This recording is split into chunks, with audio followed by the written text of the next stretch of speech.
Once upon a midnight dreary, while I pondered weak and weary over many a quaint and curious volume of forgotten lore, while I nodded, nearly napping, suddenly there came a tapping, as of someone gently rapping at my chamber door.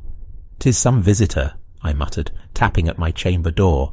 Only this and nothing more." Ah, distinctly I remember it was in the bleak December, and each separate dying ember wrought its ghost upon the floor. Eagerly I wished the morrow. Vainly I had sought to borrow from my books surcease of sorrow, sorrow for the lost Lenore, for the rare and radiant maiden whom the angels name Lenore, nameless here for evermore, and the silken, sad, uncertain rustling of each purple curtain thrilled me, filled me with fantastic terrors never felt before, so that now, to still the beating of my heart, I stood repeating, "'Tis some visitor entreating entrance at my chamber door, some late visitor entreating entrance at my chamber door. This it is and nothing more." Presently my soul grew stronger, hesitating then no longer.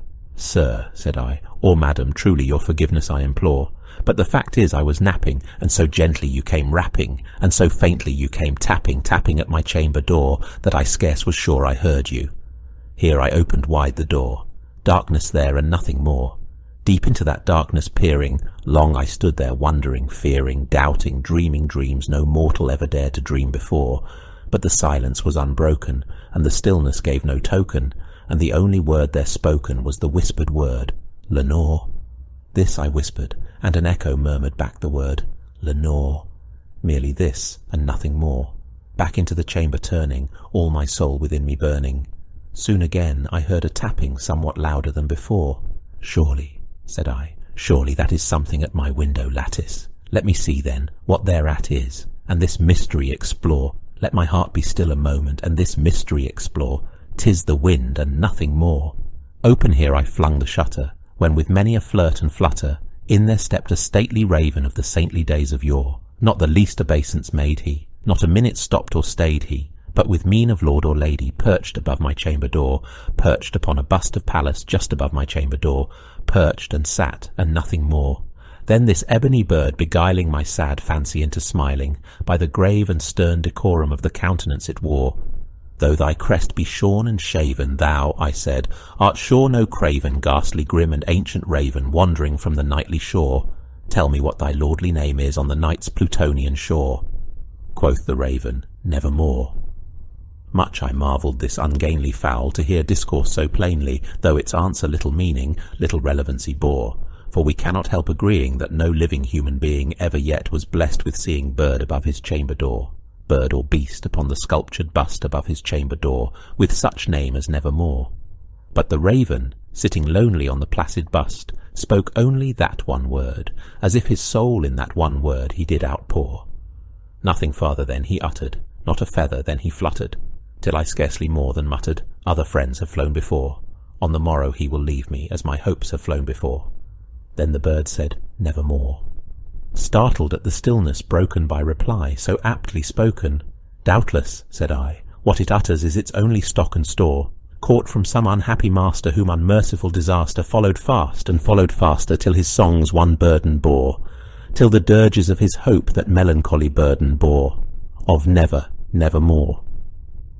But the raven still beguiling all my fancy into smiling, straight I wheeled a cushioned seat in front of bird and bust and door.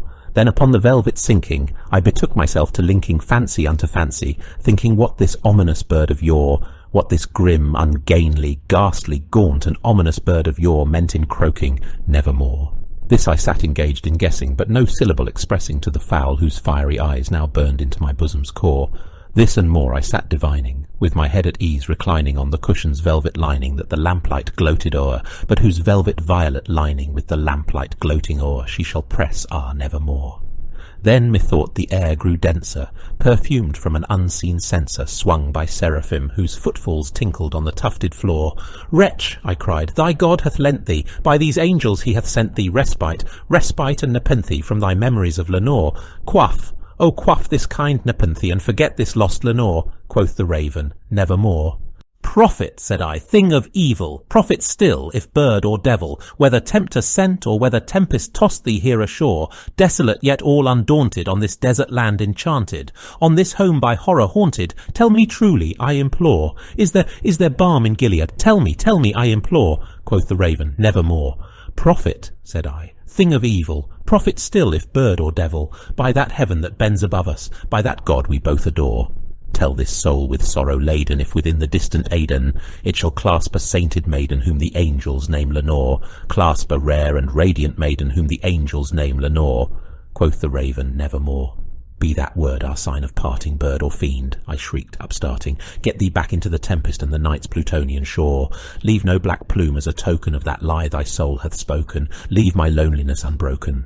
Quit the bust above my door. Take thy beak from out my heart and take thy form from off my door. Quoth the raven, nevermore. And the raven, never flitting, still is sitting on the pallid bust of Pallas just above my chamber door. And his eyes have all the seeming of a demon's that is dreaming, and the lamplight o'er him streaming throws his shadow on the floor. And my soul from out that shadow that lies floating on the floor shall be lifted, nevermore.